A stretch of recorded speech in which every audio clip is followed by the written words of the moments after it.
I did this project was to learn more about HTML, CSS, and coding, just because this is something that I'm going to be majoring in, and I didn't really have enough knowledge in it to see if I'm interested in it or not. And as I did this, I did find interest in it, and I built this website to get into it. So the first things I did with this project was just build a simple thing like this through a course I followed on Udemy. This Udemy course taught me how to do HTML, basic HTML, CSS, and JavaScript. And through that course, I built this basic website. No functionality, nothing. It's just a website face.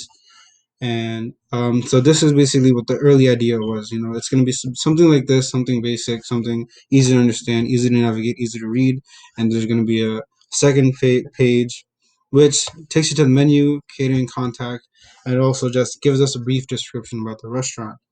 Um, as I started taking more courses, and I took two courses, those two courses ended up costing me around $26, which wasn't not a lot, which was not a lot because of the content that I learned. It was totally worth it and totally did help me out. And eventually, taking those courses and learning and using other sources online like Code Academy, which I think is a very helpful way to teach people, in design engineering 2, 3. Code Academy is a really good way, free way to learn if anybody has any questions. But I use that and I got here. This is the final website. So there's, Grubhub. If I added the Grubhub functionality where if they tap this, it can go straight to Grubhub. And then so it will take you right there. It will take you here. It will take you straight to DoorDash and Uber Eats. And over here, I added floating function tabs. So if you click this, it will take you to the actual menu on the website, and they could actually see that. And then if they click here, for example, um, it takes them to information about our party hall right here. If they have any questions or anything, they could do that. And so these were all shared with our original the website that they already have.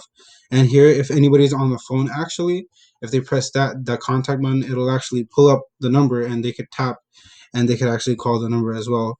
And this is the updated second half. And as you can see, there's not that obnoxious blackening there anymore.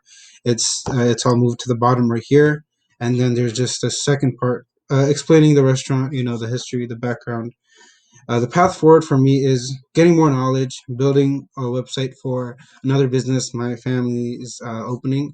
Since we already have a website for this, this was just the base.